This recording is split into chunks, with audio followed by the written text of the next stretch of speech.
అందరికీ నమస్కారం అండి. Welcome to our channel. Telangana రాష్ట్ర ప్రభుత్వ ఉద్యోగులకి సంబంధించి ముఖ్యంగా రిటైర్మెంట్ పొందిన ఉద్యోగుల బెనిఫిట్స్ను వెంటనే ఇవ్వాలి అని చెప్పేసి తెలంగాణ రిటైర్డ్ ఉద్యోగుల బకాయిల సాధన కమిటీ అధ్యక్షుడు పోనుకోటి కోటయ్య, ప్రధాన కార్యదర్శి ఎస్కే సుబ్బాని కోరడం జరిగింది.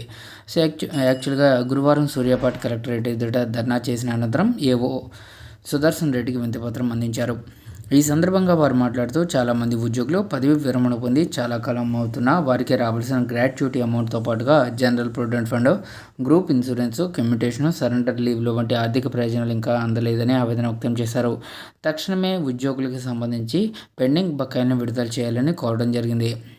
సో మ్యాక్సిమం తెలంగాణ రాష్ట్రంలో ప్రభుత్వ ఉద్యోగ పెన్షన్లకు పెండింగ్లో బకాయిలు చాలా వరకు ఉన్నాయి. ఇవన్నీ కూడా క్లియర్ చేయాలని చెప్పేసి ప్రభుత్వ ఉద్యోగులు అడుగుతున్నారు. ఇంకా తెలంగాణ రాష్ట్రంలో మొత్తం మీద 5 డిఏ బకాయిలు పెండింగ్లో ఉన్నాయండి.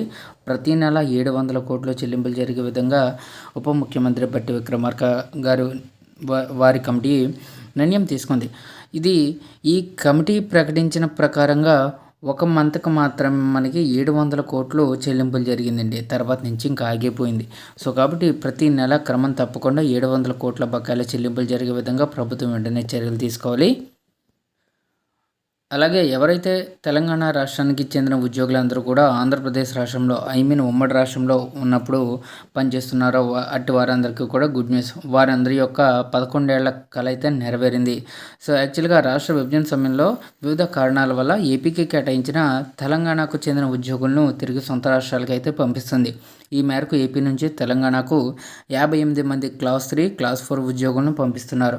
వారందరినీ కూడా సొంత రాష్ట్రానికి పంపించేందుకు ఉత్తర్వులు కూడా జారీ చేయడం జరిగింది. రాష్ట్ర విభజన సమయంలో ఈ ఉద్యోగులు అవగాహన లోపం వల్ల తెలంగాణ ఆప్షన్ ఎంచుకోలేదని చెబుతున్నారు.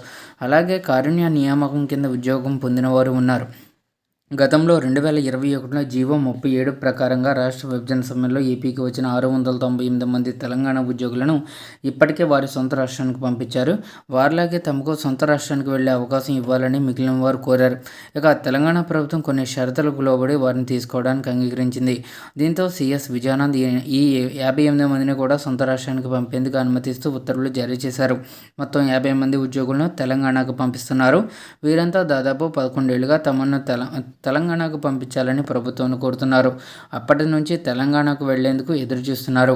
ఈ ఉద్యోగులు సొంత రాష్ట్రానికి వెళ్ళాలి అంటే తెలంగాణ ప్రభుత్వం విధించిన షరతులకు లోబడి అంగీకార పత్రంపై సంతకం చేయాలని ఆదేశించారు.